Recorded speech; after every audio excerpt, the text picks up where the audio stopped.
सोचो जरा, एक वक्त था जब लोग सिनेमा को सिर्फ एक नौटंकी मानते थे। एक्टिंग करने वालों को इज्जत की नज़र से नहीं देखा जाता था। लेकिन आज वही सिनेमा भारत की पहचान बन चुका है। बॉलीवुड सिर्फ एक नाम नहीं, दुनिया भर में एक पहचान है। पर यह सफ़र इतना आसान नहीं था। यह कहानी है स्ट्रगल की, सपनों की और उन लोगों की जिन्होंने सिर्फ फिल्में नहीं, इतिहास रच दिया। यह कहानी है इंडियन सिनेमा के एवोल्यूशन की।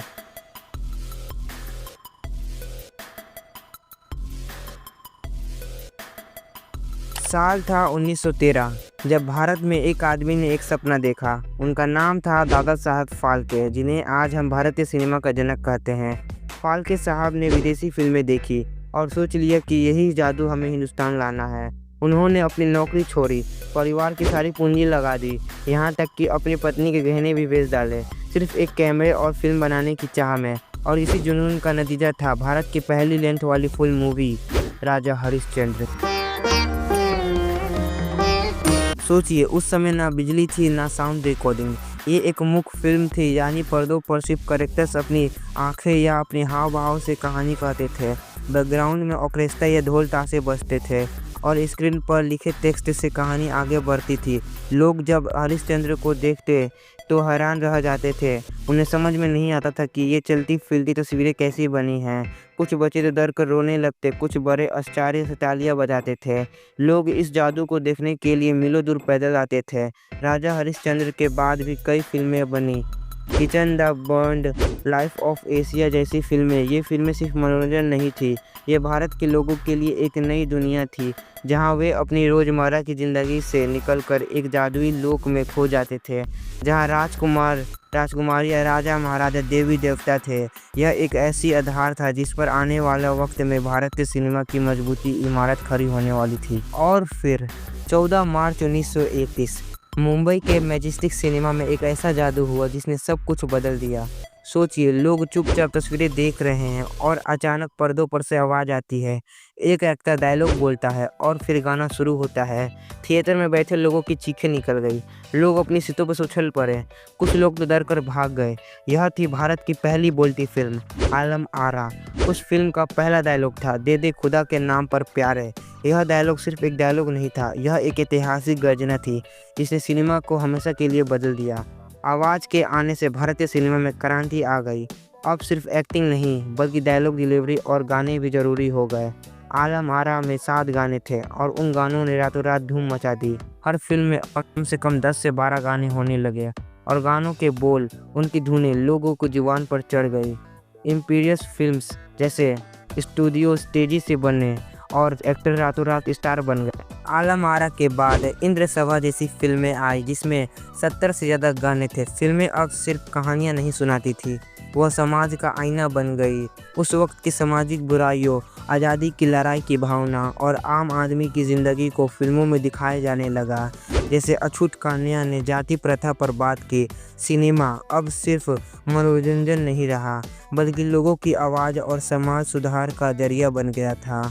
लोग सिनेमा हॉल के बाहर घंटों लाइन सड़कों पर खड़े रहते थे, बस उस जादू को फिर से हम महसूस करने के लिए, जहां तस्वीरें बोलने लगी थी। अब आते हैं भारतीय सिनेमा के गोल्डन एरा में।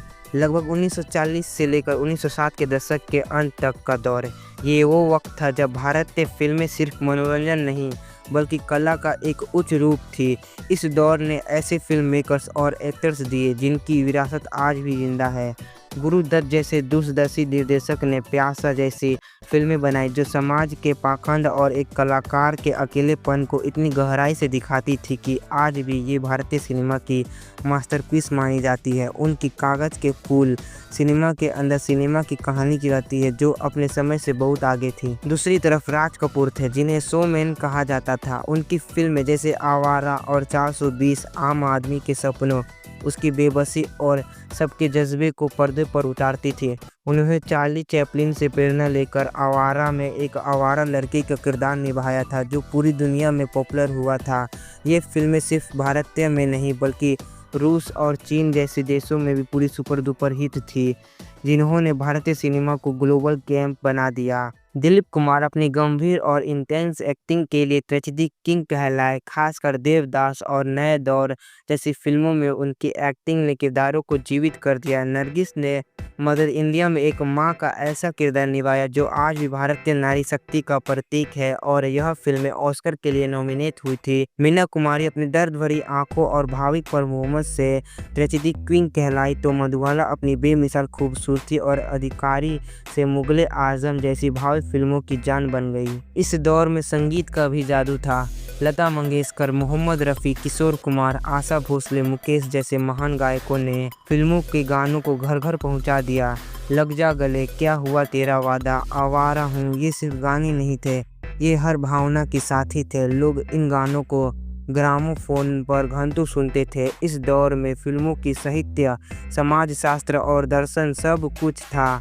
भारतीय सिनेमा ने अपनी सच्ची पहचान बनाई और अपनी कहानियों से लोगों के दिल में हमेशा के लिए उतर दिया। यह वह दौर था जब सिनेमा वाकई में एक कला और ज़िंदगी का हिस्सा था। अब साल था 1970 का। ये वह वक्त था जब भारत में बेरोजगारी, भ्रष्टाचार और सामाजिक आर्थिक असंतोष बढ़ रहा था।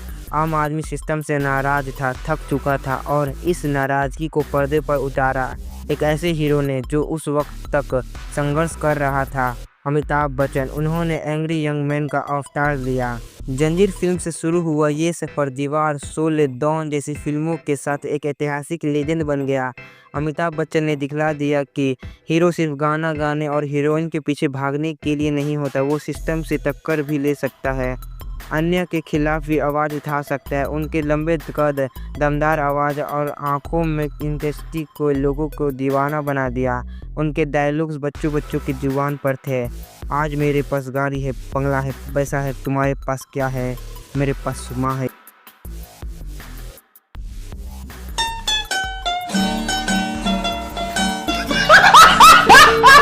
सिर्फ डायलॉग्स नहीं थे, ये एक पूरी पीढ़ी की आवाज़ थी, उस आम आदमी की आवाज़ जो सिस्टम से त्रस्त थी। शोले जैसी फिल्म ने भारतीय सिनेमा के इतिहास में अपनी जगह बनाई। जय वीरू की दोस्ती, गब्बर सिंह का दहशत और धर्मेंद्र अमिताभ का एक्शन, यह सब भारतीय सिनेमा के लिए एक माइलस्टोन बन गया। इस दौर में एक्शन, ड्रामा और दमदार परफॉर्मेंस का बोलबाला था। फिल्में अब समाज की नब्ज बन गई थी। लोगों को पर्दों पर अपना एक अक्स दिख रहा था, एक ऐसा अक्स जो अन्याय के खिलाफ लड़ रहा था। सिनेमा लोगों के गुस्से और उम्मीद का प्रतीक बन गया था। और फिर आया 1990 का दशक। ये वो दौर था जब भारत में बड़े आर्थिक सुधार हो रहे थे, ग्लोबलाइजेशन तेजी से हो रहा था, लोगों की जिंदगी थोड़ी खुशहाली और खुलापन आ रहा था। अब एंग्री यंग मैन की जगह रोमांटिक हीरो ने ले ली थी और इस दौर का बेतहास बादशाह बने शाहरुख खान, जिन्हें आज भी किंग ऑफ रोमांस कहा जाता है।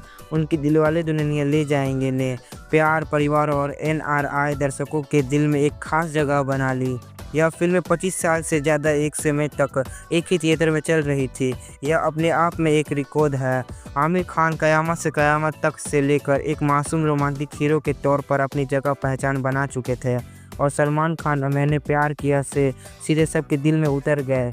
इन फिल्मों ने युवाओं को प्यार और दोस्ती का एक नया चेहरा दिखलाया। इस दौर में फिल्में अब सिर्फ सिंगल स्क्रीन तक सीमित नहीं थी।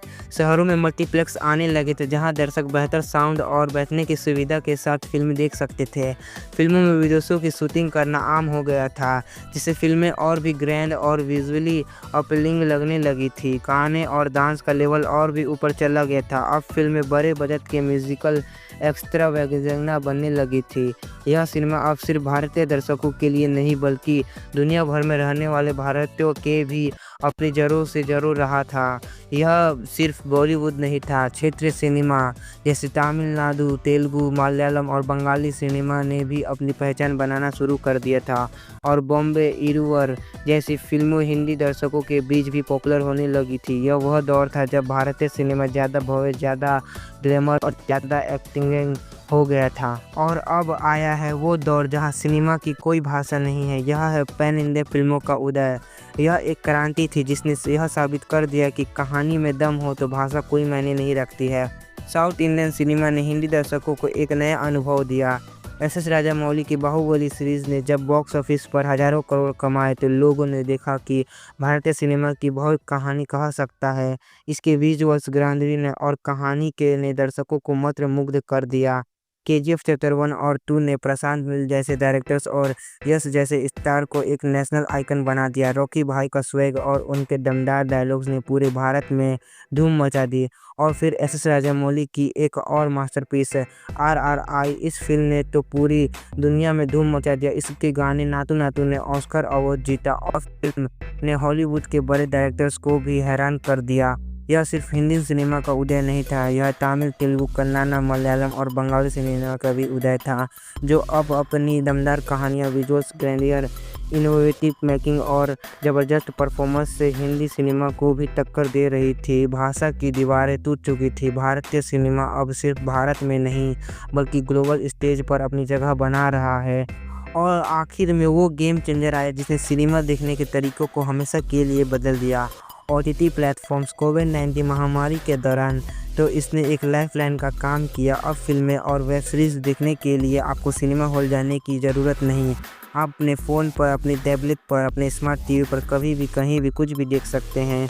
मिर्ज़ापुर ने गैंगस्टर की दुनिया में एक नए सिरे परिभाषित किया। स्कैम 1992 ने हर्षद मेहता की कहानी को घर घर पहुंचाया। फैमिली मैन ने एक्शन और कॉमेडी का बेहतरीन मिक्सचर दिखाया और पंचायत ने ग्रामीण भारतीय की सादगी को दिल जीत लिया।